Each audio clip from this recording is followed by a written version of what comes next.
जय हिंद, नमस्कार।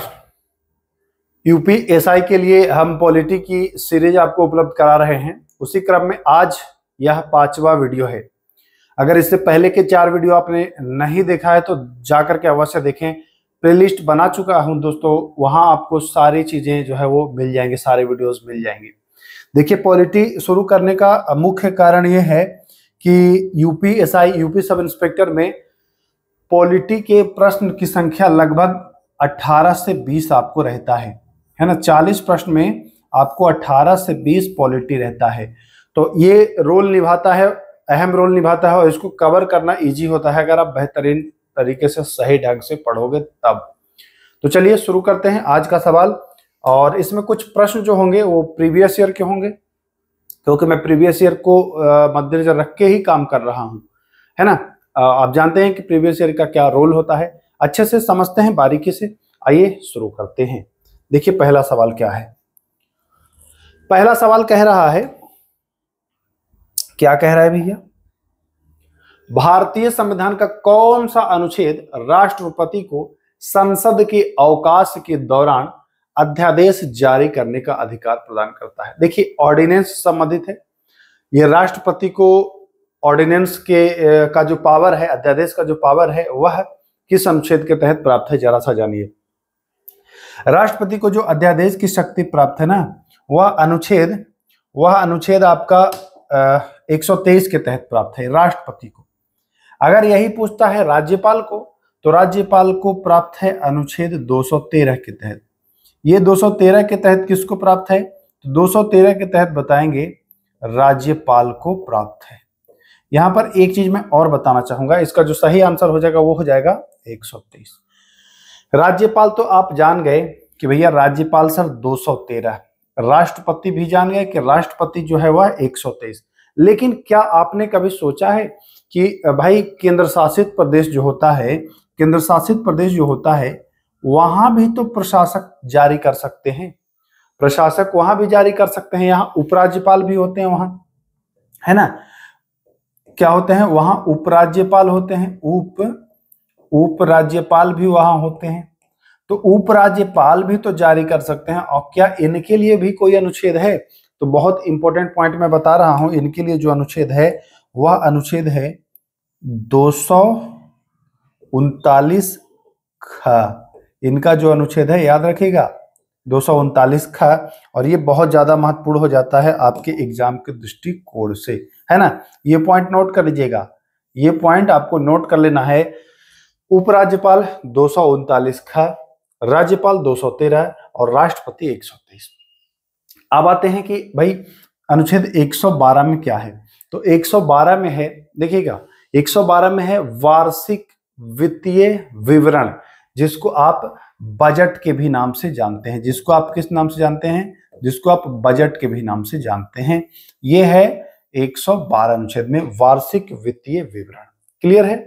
अब आइए 110 अनुच्छेद, जो ज्यादा इंपॉर्टेंट है। 110 अनुच्छेद में क्या है भैया, तो 110 अनुच्छेद में है आपका धन विधेयक। 110 अनुच्छेद में आपका है क्या, धन विधेयक। ये भी आप जानते होंगे, धन विधेयक आप जानते होंगे। चलिए धन विधेयक के बारे में 2-3 बातें मैं आपको बता देता हूं कि धन विधेयक के बारे में। देखिए, पहले तो धन विधेयक केवल लोकसभा में, धन विधेयक केवल जो है यह लोकसभा में पेश होता है, राज्यसभा में केवल विचारार्थ भेजा जाता है, ठीक है। धन विधेयक को परिभाषित कौन करता है, परिभाषित कहे, अगर डिफाइन करने की बात कहे तो लोकसभा अध्यक्ष। यानी कि ये ध्यान रखिएगा, इंपॉर्टेंट पॉइंट है, ये पूछता है कि धन विधेयक को परिभाषित कौन करता है, तो यह परिभाषित करने का अधिकार है भैया लोकसभा के अध्यक्ष को, यानी कि स्पीकर को, ठीक है ना। ध्यान रखिएगा, ये प्रश्न इंपॉर्टेंट है। यहां पर देगा ऑप्शन, प्रधानमंत्री देगा और भी ऑप्शन दे सकता है, तो आपको इतनी बातें ध्यान में रखनी है। क्लियर है। 51 अनुच्छेद भैया अंतरराष्ट्रीय शांति से संबंधित है। 51 अनुच्छेद अंतरराष्ट्रीय शांति से संबंधित है, तो ये आपको ध्यान देना है, ठीक ना। 36 से 51 तक राज्य के नीति निर्देशक तत्व हैं, जिसमें 51 भी आपका शामिल है, राज्य के नीति निर्देशक तत्व हैं। और जानिए राज्य के नीति निर्देशक तत्व जो है, जो डीपीएसपी है, डीपीएसपी है ना, डीपीएसपी, यह लिया गया है कहां से? तो यह लिया गया है आयरलैंड के संविधान से। कहां से लिया गया है? यह लिया गया है आयरलैंड के संविधान से। ये पॉइंट आपको ध्यान रखना है। इतनी बातें कम से कम आप याद रखिएगा, तब आपका काम बनेगा, है ना। इस तरीके से, बेहतरीन तरीके से आप चीजों को नोट कर सकते हो। चलें आगे, आ जाइए। चलिए सवाल नंबर 2, चलिए आइए। किस संवैधानिक संशोधन अधिनियम ने मौलिक अधिकारों की सूची से संपत्ति के अधिकार को हटा दिया? देखिए, केवल क्वेश्चन पर मत जाइएगा कि क्वेश्चन तो हम जानते ही हैं, हम जो डिटेल कराते हैं उस पर फोकस आपको अधिक करना है। तो संपत्ति के अधिकार को हटाया गया है, वह हटाया गया है भैया 44वें संविधान संशोधन, जो कि वर्ष कब हुआ था? तो वर्ष 1978 में हुआ था, ठीक ना, वर्ष 1978 में हुआ था। ये पॉइंट नोट करिएगा। संपत्ति का अधिकार आपको अनुच्छेद 31 में देखने को मिल रहा था, अनुच्छेद 31 में आपको देखने को मिल रहा था, तो ये भी पॉइंट नोट करिएगा, ठीक ना। अब आइए, 44वें संविधान संशोधन से और भी चीजें हुई हैं जो आपको जानना चाहिए। और चीजें क्या हुई है 44वें संविधान संशोधन से? तो 44वें संविधान संशोधन से एक प्रावधान यह भी हुआ कि 42वें संविधान संशोधन में इसको कर दिया गया था कि भैया अगर आपातकाल लागू करना है, आपातकाल अगर लागू करना है तो वो मौखिक कर दिए थे। मतलब 44वें संविधान संशोधन से पहले वो मौखिक हो गया था कि मौखिक बोल दिए तो आपातकाल लागू, लेकिन 44वें संविधान संशोधन से ये प्रावधान कर दिया गया 1978 में। क्या प्रावधान कर दिया गया कि आपातकाल हेतु अब लिखित सिफारिश करना होगा। आपातकाल अगर लगाना है तो आपको क्या करना होगा? लिख करके सिफारिश करना होगा। तो ये है अनुच्छेद, ये है अनुच्छेद नहीं, 44वां संविधान संशोधन की ये बात है। एक चीज और किया गया 44वां संविधान संशोधन से, वह क्या किया गया? ध्यान दीजिएगा।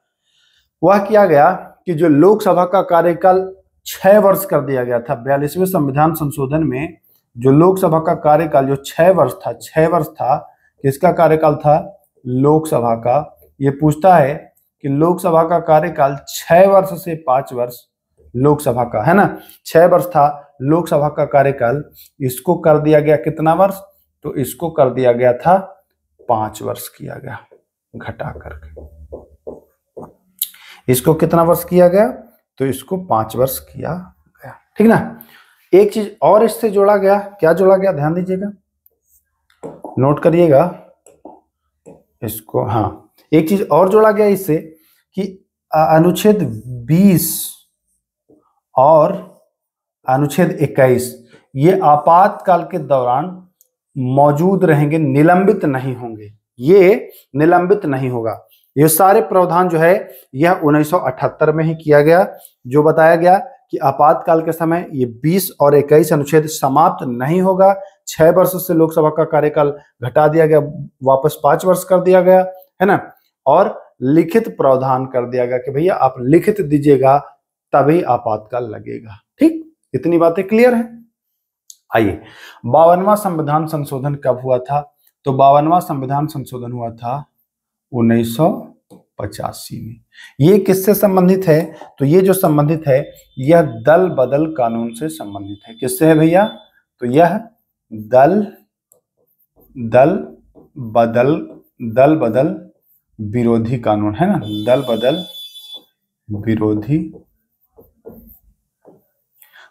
विरोधी कानून से ये संबंधित है। 1985 52वां संविधान संशोधन। 42वां संविधान संशोधन को मिनी संविधान कहा गया है। मतलब इतना ज्यादा इसमें संशोधन कर दिया गया, जैसे लोकसभा का कार्यकाल जो है, लोकसभा का कार्यकाल मैं बता चुका हूं। लोकसभा का जो कार्यकाल है वह कितना वर्ष कर दिया गया था? वह 6 वर्ष कर दिया गया था। 42वां संविधान संशोधन से बहुत सारी चीजें हुई हैं। और इससे देखिए 42वां संविधान संशोधन से एक चीज और हुआ है। 42वां संविधान संशोधन पहले तो जान लीजिए हुआ कब है? तो हुआ है 1976 में। इससे क्या हुआ है? एक इंपॉर्टेंट जो एग्जाम में पूछता है, मूल कर्तव्य जोड़ा गया। क्या जोड़ा गया इससे भैया? मूल कर्तव्य, मूल कर्तव्य जोड़ा, मूल कर्तव्य जो है वह जोड़ा गया। ठीक ना, ये चीज आप ध्यान दीजिएगा। एक चीज और हुआ है जो बहुत ज्यादा इंपॉर्टेंट है 42वां संविधान संशोधन से, ये जो लोकसभा में कोरम था ना, कि लोकसभा में कोरम होता है 10%, ये कोरम भी ये समाप्त कर दिया कि कोई कोरम पोरम नहीं, मतलब कि सब कुछ मनमानी किया गया था 42वां संविधान संशोधन में। कोरम जो होता है कि भैया अगर आपके पास 10% नहीं है लोकसभा का तो आप विपक्ष का नहीं बन सकते हैं, तो ये कोरम वोरम सब समाप्त कर दिया गया था। तो ये इतनी बात ध्यान रखिएगा। 73वां संविधान संशोधन संबंधित है पंचायती राज से। 73वां संविधान संशोधन संबंधित है किससे? तो यह पंचायती राज से संबंधित है, पंचायती राज से संबंधित है। इसमें पंचायती राज में 29 विषयों को शामिल किया गया है, ये भी ध्यान रखना है आपको। पंचायती राज में कितने विषय? 29 विषय को शामिल किया गया है। तो इतनी बातें आपको याद रखनी है। अगर आप चाहे तो स्क्रीनशॉट भी लेते रहिएगा, स्क्रीनशॉट भी आप लेते रहिएगा, है ना।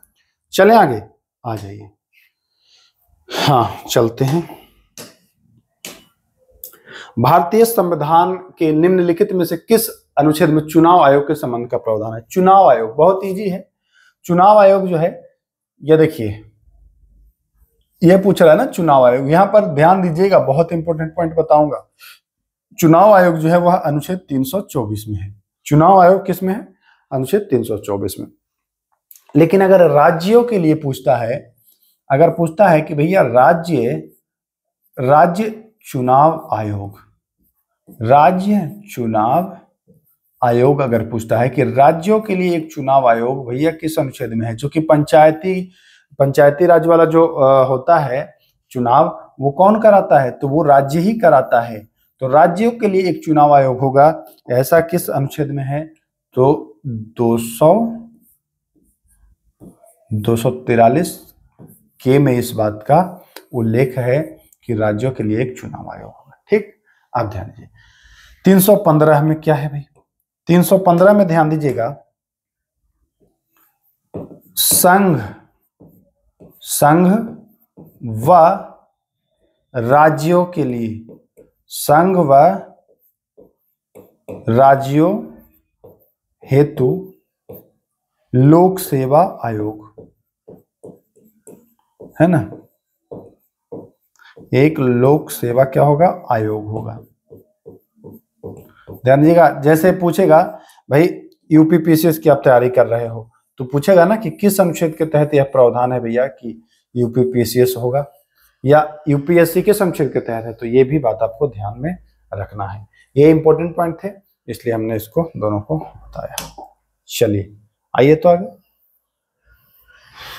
चौथा सवाल। भारत के संविधान का कौन सा अनुच्छेद है? भारत के संविधान का कौन सा अनुच्छेद राज्य को बच्चों के लिए विशेष प्रावधान का अधिकार देता है? देखिए बहुत डीप में पूछा है ये प्रश्न। अब अगर इसको बारीकी से नहीं पढ़े रहोगे आप तो क्या कर दोगे? गलत कर दोगे। अनुच्छेद 16 में क्या है आप जानते हैं? अनुच्छेद 16 है अवसर का समानता, है ना। अनुच्छेद 16 क्या है? अवसर की समानता, अवसर मतलब सभी को समान अवसर मिलेगा।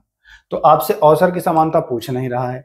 अनुच्छेद 17 में है अस्पृश्यता, मतलब कि छुआछूत का अंत, है ना। छुआछूत का अंत।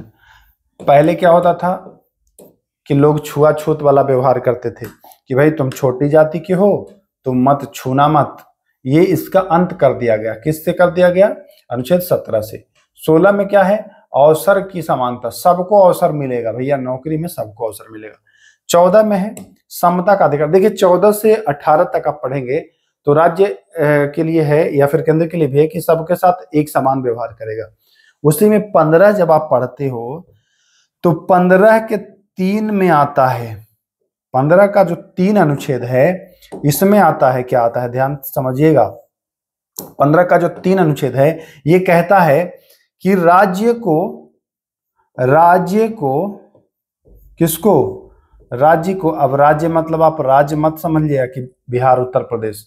अगर आप हमसे जुड़े हैं पहले से तो आपको जानकारी हो गई होगी अब तक कि राज्य किसको कहते हैं। राज्य का मतलब कि ये नहीं है कि उत्तर प्रदेश, बिहार, मध्य प्रदेश, झारखंड ये राज्य है।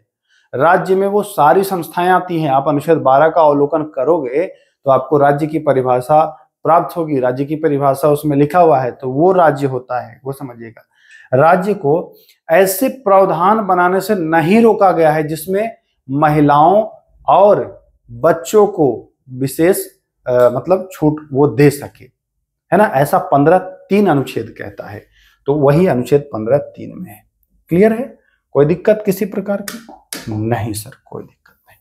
चलिए आइए, भारतीय संविधान की प्रस्तावना में से किस मूल शब्द का उपयोग यह दर्शाने के लिए किया गया है कि भारत में एक राष्ट्र का निर्वाचित प्रमुख होता है। राष्ट्र का निर्वाचित प्रमुख, देखिए निर्वाचित हो रहा है, इसका मतलब सीधा है कि भारत में वंशानुगत पद्धति नहीं है।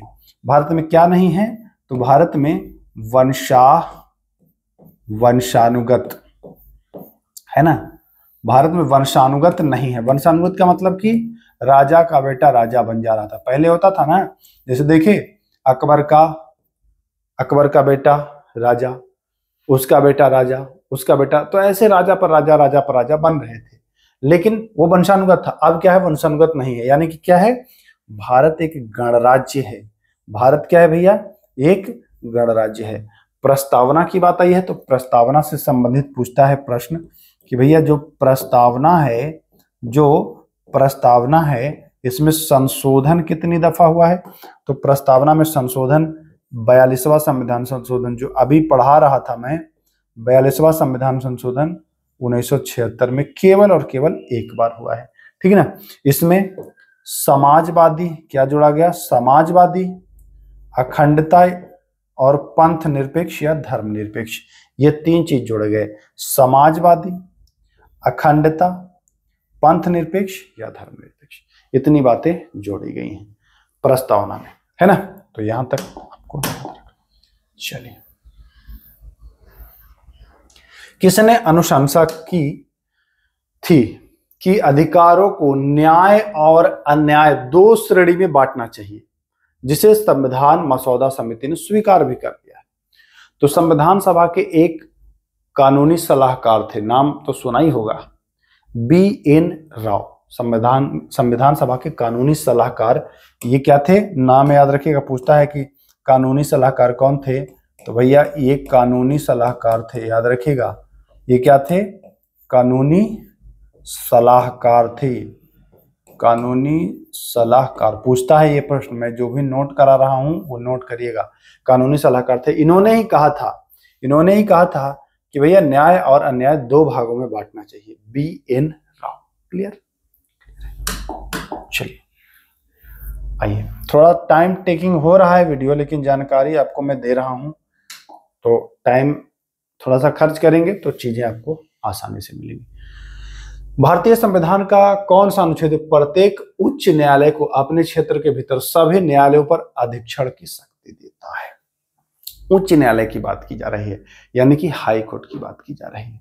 हाई कोर्ट किस अनुच्छेद में है? जानते हैं 124 में सुप्रीम कोर्ट है, 214 में हाई कोर्ट है, जानते ही होंगे, इतनी बातें तो आपको पता होगी, है ना।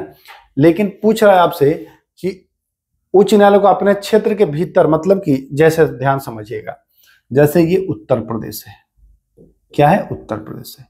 उत्तर प्रदेश में तमाम जिले हैं, हर जिला में कोर्ट होगा, सेशन कोर्ट होगा या लोअर कोर्ट होगा, हर जिला में होगा।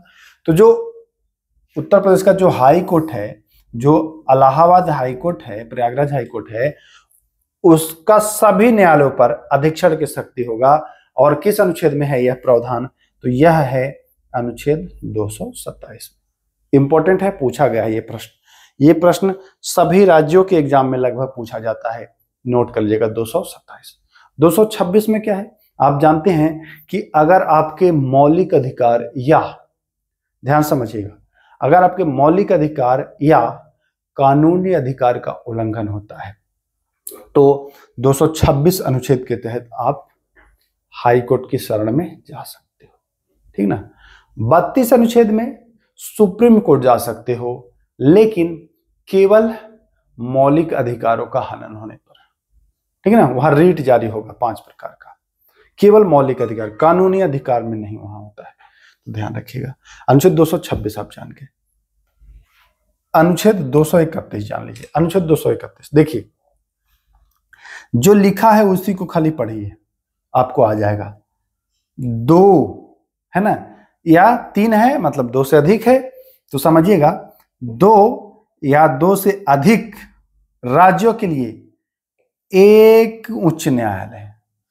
जैसे आपने देखा होगा ना कि बहुत सारे राज्य हैं जहां एक ही उच्च न्यायालय है, जहां एक ही उच्च न्यायालय है। 2 राज्य 2 राज्य केंद्र शासित प्रदेश भी जुड़ गया, एक ही है, तो वह इसी अनुच्छेद के तहत प्राप्त है कि 2 या 2 से अधिक राज्यों के लिए एक हाई कोर्ट होगा। क्या होगा? एक हाई कोर्ट होगा 2 या 2 से अधिक राज्यों के लिए।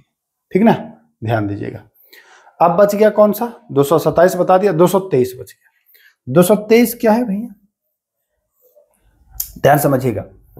जब कभी मुख्य न्यायाधीश नहीं रहते हैं, जब कभी हाईकोर्ट के मुख्य न्यायाधीश नहीं रहते हैं, तो कार्यकारी मुख्य न्यायाधीश की नियुक्ति करी जाती है। कार्यकारी मुख्य न्यायाधीश की नियुक्ति करी जाती है। यह किस अनुच्छेद के तहत? 200 नियुक्त होते हैं, ये ध्यान रखिएगा,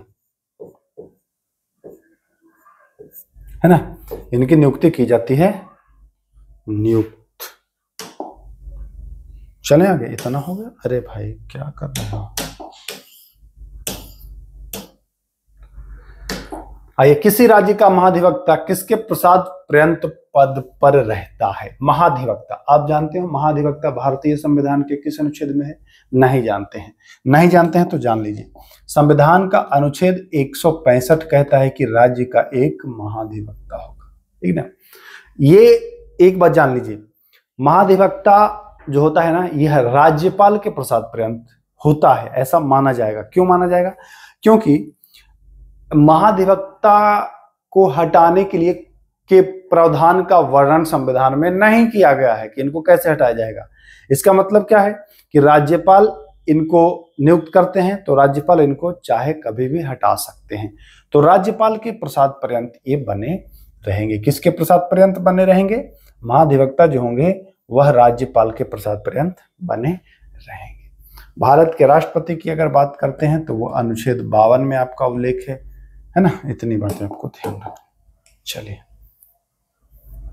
आइए, भारत का संविधान राज्य की नीति निर्देशक को निर्देश देता है कि बच्चों और अल्प व्यय के शोषण के विरुद्ध उनकी रक्षा की जाए। यह किस अनुच्छेद में? देखिए, बच्चों से संबंधित 2 बार प्रश्न आ गया। एक मूल अधिकार में आ गया। मूल अधिकार में जो अनुच्छेद हमने आपको बताया था, अनुच्छेद 15(3) में, कि राज्य को इनके लिए विशेष प्रावधान करने से रोका नहीं गया है ना। बच्चों और महिलाओं को, दोनों को रोका नहीं है ना। राज्य कर सकती है विशेष प्रावधान, ठीक, रोका नहीं है। वही हाल 39 का चा जो अनुच्छेद है, यानी कि जो F कहते हैं, F में भी बच्चों के लिए विशेष प्रावधान किया गया है। तो राइट आंसर क्या हो जाएगा? अनुच्छेद 39F। नीति निर्देशक की बात आई है तो यह अनुच्छेद 36 से 51 तक है ना, ध्यान रखिएगा। चलिए आइए, राष्ट्रीय अनुसूचित जाति आयोग अपनी वार्षिक रिपोर्ट किसको प्रस्तुत करता है? किसे प्रस्तुत करता है? राष्ट्रीय अनुसूचित जाति आयोग। देखिए, अनुसूचित जाति आयोग कह रहा है, जनजाति नहीं कह रहा है। ये 338 अनुच्छेद जब आप पढ़ोगे ना, ये कहाँ मिलेगा आपको? तो अनुच्छेद 338 में आपको इसका उल्लेख मिलेगा। ये भी नोट करिएगा, याद रखने की बात है, ये भाई पूछता है एग्जाम में। तो यह अपनी रिपोर्ट किसको देता है? तो अपनी रिपोर्ट जो यह देता है, यह राष्ट्रपति को सौंपता है। क्लियर है? किसको सौंपता है? भारत के राष्ट्रपति को सौंपता है। चलिए, आचार संहिता केरल में पहली बार, देखिए केरल में पहली बार 1960 के जो विधानसभा हुआ था उसमें लगा था। सी ऑप्शन, ध्यान रखिएगा। भारतीय संविधान की प्रस्तावना में न्याय की अवधारणा लिया गया है। न्याय की अवधारणा जो लिया गया है वो कहां से लिया गया है? तो वह लिया गया है रूस से। कहां से लिया गया है? रूस, यानी कि ऑप्शन नंबर डी, ध्यान रखिएगा, रूस से लिया गया है। अच्छा, भारतीय संविधान की प्रस्तावना में बताइए तो कि कितने प्रकार के न्याय हैं। अगर आपने पढ़ा है, कभी नहीं पढ़ा है तो आप बने रहिए हमारे साथ। संविधान में आपको डिटेल में इतना करा दूंगा कितने प्रकार का न्याय है कि आप कभी नहीं संविधान के क्वेश्चन देख के घबराएंगे। कितने प्रकार का न्याय है, ध्यान रखिएगा। जो मैं लिख रहा हूं वो ध्यान रखिएगा। 3 प्रकार का न्याय है। लिया गया है कहां से? तो लिया गया है रूस के संविधान से। आप देख पा रहे हैं कि ये रूस के संविधान से लिया गया है। 3 प्रकार का न्याय है। वो 3 प्रकार का न्याय कौन कौन है? एक है सामाजिक न्याय, एक है भैया सामाजिक न्याय, ठीक ना। और इसी सीक्वेंस में याद रखिएगा। दूसरा, ये नंबर 1, नंबर 2 आर्थिक न्याय, नंबर 2 क्या है? सामाजिक, आर्थिक, और नंबर 3 यही सीक्वेंस में याद रखिएगा भाई, राजनीतिक न्याय, है ना। राजनीतिक न्याय कहाँ गया? चलो ठीक है, राजनीतिक न्याय 3 प्रकार का न्याय है, ऐसी सीक्वेंस में है। तो इसको याद करने के लिए हमने एक बढ़िया सा टेक्निक बनाया है, SAR, यानी सामाजिक, आर्थिक और राजनीतिक। क्लियर है? कोई दिक्कत है क्या? कोई दिक्कत है क्या? नहीं, कोई दिक्कत नहीं है। आइए चलिए, लोकसभा की बैठक के गठन है तो कोरम कितना होता है? कोरम की बात आई ना, मैं बताया था कि कोरम 42वां संविधान संशोधन हुआ था, उससे कोरम को समाप्त कर दिया गया था कि कोरम क्या होता है, कोरम फोरम नहीं रहेगा, है ना। यह आपका कोरम जो है, यह आपका कितना है? 10% है। जैसे लोकसभा में मान के चले कि 550 सीट है। कितना सीट है? 550। तो अगर आप इसका 10वां भाग भी नहीं प्राप्त करते हो तो आप विपक्ष में नहीं रहोगे, यानी कि कोरम है वो विपक्ष का कोरम या संसद में बैठने का कोरम, है ना। हर चीज का कोरम देखिएगा, ध्यान समझिएगा। विपक्ष में बैठना है तो आपको 55 सीट लाना पड़ेगा, तब आप बैठेंगे। या अगर लोकसभा की कार्यवाही शुरू करनी है, क्या शुरू करनी है? लोकसभा की कार्यवाही शुरू करनी है तो कम से कम 55 सदस्य उपस्थित होने चाहिए। ये कोरम होता है। अब पूछता है प्रश्न कोरम से, देखिएगा कोरम से क्या पूछता है? कोरम किस अनुच्छेद में है? लोकसभा का कोरम जो है यह किस अनुच्छेद में है? तो ध्यान रखिएगा, कोरम जो है वह अनुच्छेद 100 के 3 में है। ध्यान रखिएगा, लोकसभा का कोरम अनुच्छेद 100 के 3 में है। ये कोरम को समाप्त कब किया गया था? कोरम को कह दिया गया था कि कोरम वोरम खत्म है। यह 42वां संविधान संशोधन कब भैया? 1976। क्लियर है? क्लियर है। तो ये भी आपको पॉइंट नोट करना है, नहीं नोट करना है? नोट करना है। 100 का 3 अनुच्छेद याद रखिएगा, इंपॉर्टेंट है, पूछता है। ठीक, चलिए आइए। वह शक्ति जिसके द्वारा सर्वोच्च न्यायालय किसी पत्र को रीट में परिवर्तित करके सुनवाई करना शुरू कर देगा। सुप्रीम कोर्ट को यह अधिकार है, कोई पत्र आया उसको वो रीट मानेगा और वो कार्यवाही शुरू करेगा। तो ऐसे रीट को पत्र के माध्यम से है तो उसको पत्रात्मक अधिकार क्षेत्र कहा जाता है। इजी प्रश्न था, ये ऑप्शन के अकॉर्डिंग कर लेते आप। भारतीय संविधान का कौन सा अनुच्छेद आपातकाल के दौरान मौलिक अधिकारों पर प्रभाव का वर्णन करता है? 2 अनुच्छेद है। मैं बताया था ना कि आपातकाल के दौरान जो अनुच्छेद 20 और 21 था उसको कुप्रभावित कर दिया गया था और फिर 1978 में उसको मतलब कि समाप्त नहीं होगा, ऐसा किया गया था। तो 2 अनुच्छेद है जो मौलिक कर्तव्यों को समाप्त करने से संबंधित है, उसको रोकता है, और अनुच्छेद 358 और 359 है। ठीक ना, इतना जानते हैं। इसमें एक इंपॉर्टेंट अनुच्छेद और है 361। राष्ट्रपति और राज्यपाल को एक विशेष छूट मिल जाता है, विशेष अधिकार मिल जाता है इस अनुच्छेद के तहत। बाकी 352 अनुच्छेद आप जानते ही हैं। 352 अनुच्छेद है आपातकाल से संबंधित। तो इतनी बातें आपको पता ही हो। राष्ट्रीय आपातकाल है ना उसमें। चलिए, एक उच्च न्यायालय के न्यायाधीश को किस प्रकार हटाया जा सकता है भैया? उच्च न्यायालय है, हाई कोर्ट के न्यायाधीश हैं। ये प्रश्न इसलिए पूछा है कि इसमें अक्सर बच्चे कंफ्यूज होते हैं, अब सोचते हैं कि ये हाई कोर्ट का न्यायाधीश है। अच्छा, जरा आप पहले कमेंट कर लीजिए कि क्या आंसर होने वाला है। यदि राज्य की विधायिका 2/3 बहुमत से इस आशय का प्रस्ताव पारित करे तो राज्यपाल के द्वारा हटाया जा सकता है। देखिएगा, मैं जो पॉइंट है उसको नोट कर रहा हूं, राज्यपाल के द्वारा। यदि संसद, यहां राज्य की विधायिका है, ध्यान दीजिएगा, क्योंकि राज्यपाल का मामला है तो यहां राज्य की विधायिका का दिया है, 2/3 बहुमत दिया है, 3 पॉइंट है इसमें। यहां दे रहा है कि संसद 2/3 बहुमत से, और हटाएगा कौन, राष्ट्रपति, ऐसा लिख रहा है। ये कह रहा है कि संसद सर्वोच्च न्यायालय के द्वारा मुख्य न्यायाधीश हटाएंगे, या फिर यहाँ राज्य विधानमंडल हाई कोर्ट के न्यायाधीश हटाएंगे। 4 ऑप्शन ध्यान दीजिएगा। यहाँ पर बच्चे कंफ्यूज होते हैं कि उच्च न्यायालय का न्यायाधीश है ना, तो ये राज्य का मामला है, तो राज्य का मामला है तो राज्यपाल हटा देगा, सामान्यतः दिमाग में यही आता है। लेकिन नहीं भाई, राज्यपाल नहीं हटाएंगे। न्यायालय का मामला है, राज्यपाल नहीं हटाएंगे। ये हटाने वाले हैं कौन, संसद के 2/3 बहुमत से। इस आशय का अगर प्रस्ताव पारित किया जाता है तो राष्ट्रपति इनको हटा सकते हैं, ठीक ना। यानी कि यहां पर भी आपको ये चीज ध्यान रखना था। क्लियर है। आइए 17वां क्वेश्चन, निम्नलिखित में से किस कैबिनेट समिति का अध्यक्ष केंद्रीय गृह मंत्री होता है। गृह मंत्री किसका अध्यक्ष होता है भैया, तो नियुक्ति मामला का जो अध्यक्ष होता है वह कौन होता है, तो वह होता है प्रधानमंत्री, ठीक ना। राजनीतिक मामला का भी होता है प्रधानमंत्री, ठीक ना। आर्थिक मामला का भी होता है प्रधानमंत्री। ये जो होता है संसदीय मामलों समिति, इसका होता है अध्यक्ष गृह मंत्री। चलिए आइए 29 अगस्त 1947 को, देखिए बढ़िया प्रश्न है, प्रारूप समिति से संबंधित। ये पूछता है कि गठन किया गया जिसमें कौन शामिल नहीं थे। प्रारूप समिति में आपको पता है ना कि प्रारूप समिति में 7 सदस्य थे। प्रारूप समिति जो हुआ था गठन, इसके कितने सदस्य थे, तो इसके 7 सदस्य थे, 7 सदस्य थे, ठीक ना। जिसमें एक तो आपके यही थे, अंबेडकर जी थे, एक तो अंबेडकर जी थे, है ना। तो यहां पर मैं लिख देता हूं, एक तो थे भीमराव अंबेडकर, ठीक। आप दूसरा आ जाइए तो गोपाला स्वामी अयंगर थे, है ना। दूसरा कौन थे, गोपाला स्वामी अयंगर थे। तीसरा मोहम्मद सादुल्ला थे।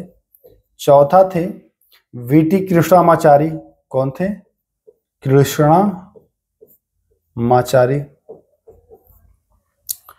पांचवा थे एन माधवराव, ठीक। और छठा थे के एम मुंशी, कन्हैयालाल माणिकलाल मुंशी। और 7वां थे अल्लादी कृष्णा स्वामी अय्यर। जवाहरलाल नेहरू का नाम कहीं आया क्या, जवाहरलाल नेहरू का नाम कहीं आया क्या, महात्मा गांधी का नाम कहीं आया क्या, राजेंद्र प्रसाद का नाम कहीं आया क्या। ध्यान रखिएगा, ये चर्चित नाम है तीनों। अब ये तीनों घुसेड़ता है ऑप्शन में। अब बच्चों को लगता है हाँ जवाहरलाल नेहरू तो होंगे ही, राजेंद्र प्रसाद तो होंगे ही, गांधी जी तो नहीं भाई, ये सब नहीं थे। ध्यान रखिएगा, यही नाम नोट कर लीजिए। चलिए आइए, आखिरी सवाल है जनहित याचिका, पब्लिक इंटरेस्ट लिटिगेशन, PIL। ध्यान रखिएगा, PIL,